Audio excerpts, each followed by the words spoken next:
Hey guys, I just wanna um talk to you guys. I mentioned this before in other videos, but I wanted to talk specifically about the infantilization of people with disabilities.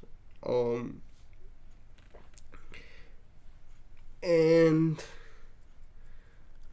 I guess I really just wanted to start by saying that the infantilization that I faced is basically based on the way that I look.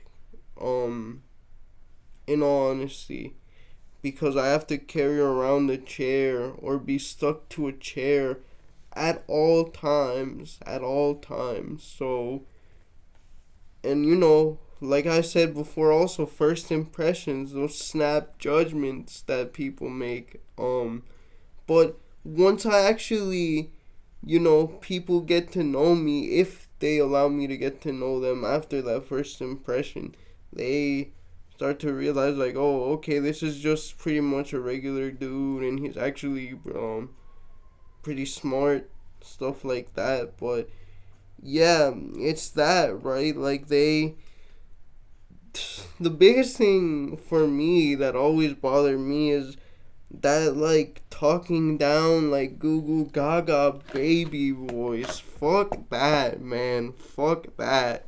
Like, this video is probably gonna get, like, shadow banned, but I have to use that word.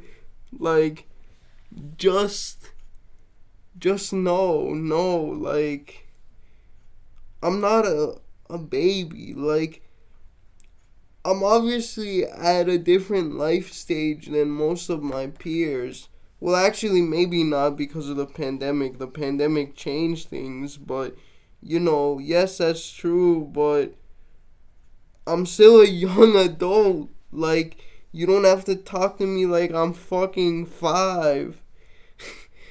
um, but also, even just people's reactions to me doing regular stuff. Like, oh yeah, I have a bachelor's degree. Yeah, I've done internships. I've worked. Oh wow, the fuck, wow.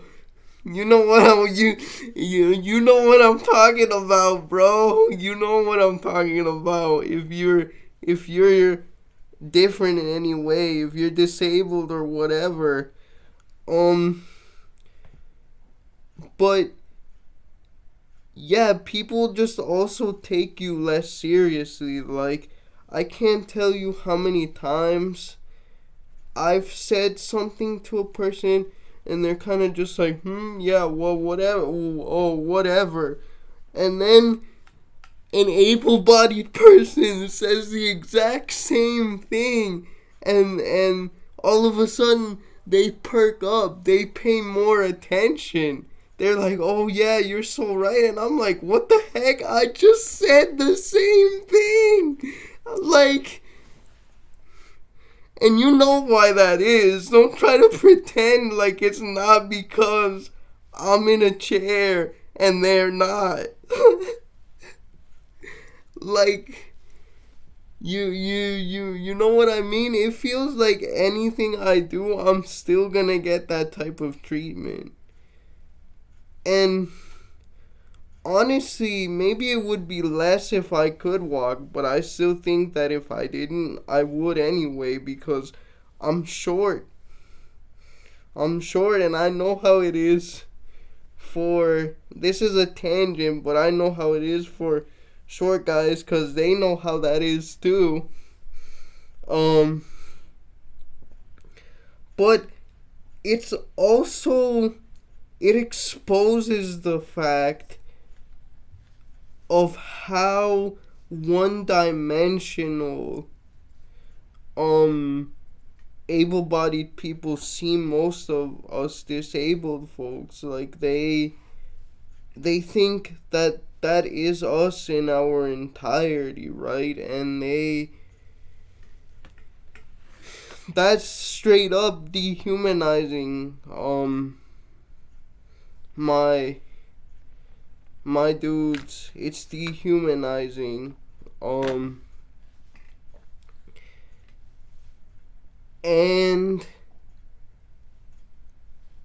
on honestly, I don't know how we're ever gonna conquer that. I hope one day we do, but at least in my lifetime, excuse me, I don't think we will, unfortunately.